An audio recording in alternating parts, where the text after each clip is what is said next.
that sometimes there is something to be gained by certain persons by not getting well, or that there is often a fear of change, and sometimes, very frequently, the familiar unhappiness is more secure than the unfamiliar happiness.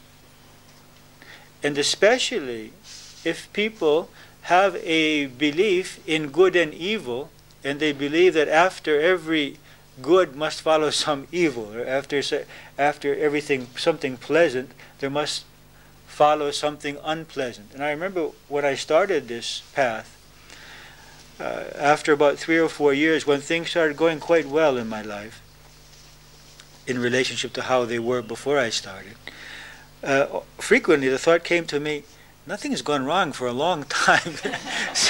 Something has to happen.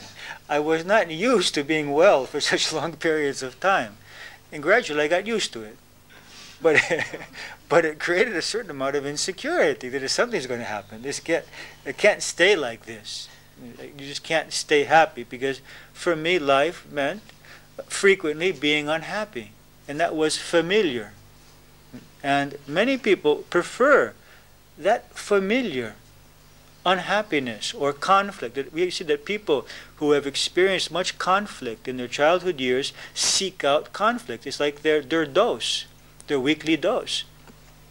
Or people who have gotten used to being rejected seek out their weekly dose of rejection.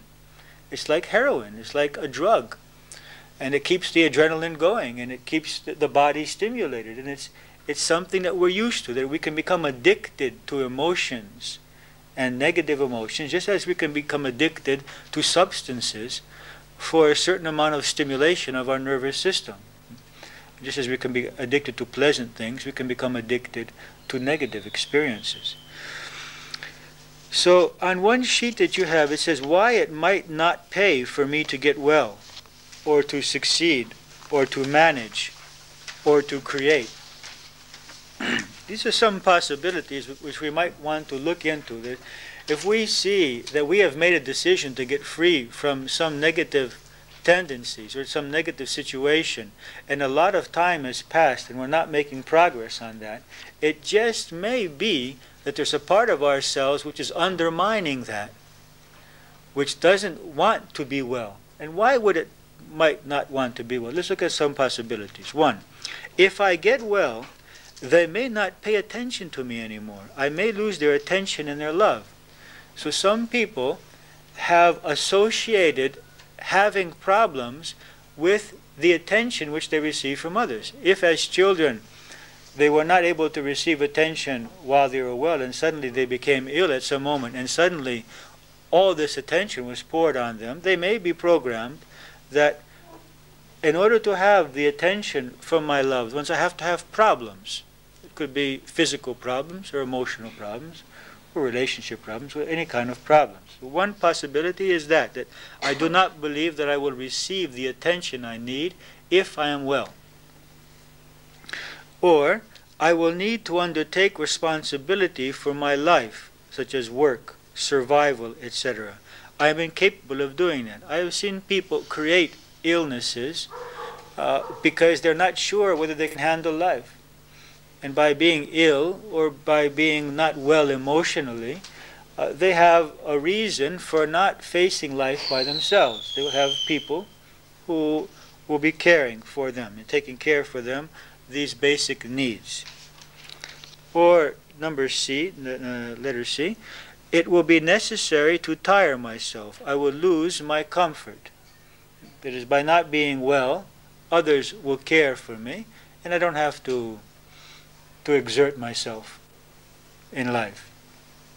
A second possibility, I can control others through my illness. Now, the word illness here, we mean also physically and emotionally. Why? Because they must serve me. If I'm ill, the others must do what I want. And secondly, they must not make me worry. And so the illness or being not well becomes a form of emotional blackmail, in which I am able to control people around me and they must not do anything which makes me upset because they will be contributing to my illness.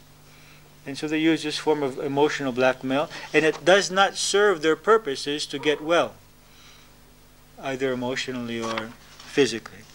The third possibility: others are responsible for what happened to me. So, I have been treated unjustly, and so others are unjust, whereas I am justified, correct, and good. Here we're talking about the role of the victim. When someone gets into the role of the victim, he sometimes does not want to get out of it. Because what happens? If I am the victim, you are the abuser, very naturally. If I'm the victim, then you are the abuser. And since you're the abuser, you're wrong and I'm right. It gives us a sense of righteousness. So for some people, being the victim is a prerequisite to being right, to being good, to being acceptable in God's eyes. So it may not serve their purposes to not be the victim. And so they're in a situation in which they're the victim, and they say, I want to get free, but there's another part which is undermining that process. If I get free, will I be right? Will I be correct? Will I be okay? Because it's through that role that I have found my justification until this point. So watch out to see whether there's a part in there who likes to feel sorry for himself and feels self-righteousness or self-justification by being wronged by other persons. Because we want to accept total reality, total responsibility for our reality at this point, and to see that we are creating everything that is happening in our lives. Or, since other people are responsible for what happened to me, in this way I punish them with my illness. It could be illness or it could be a life of self-destruction. I make them feel guilty. I have seen many teenagers fall into this trap and destroy their lives in order to revenge their parents, and the lack of understanding or the lack of love that they receive from their parents is their only tool for winning this game with their parents was to destroy themselves. And that could be by not studying and not doing well at school, or it could be by overeating or getting into drugs or not eating at all, getting into various patterns of self-destruction, so that I'm not well, but you're responsible for that. And because it is the one tool that the child can have toward the parent, because the parent is attached to the child's success, to the child's happiness, it's the one of the last tools he has in order to get back or to win this power game.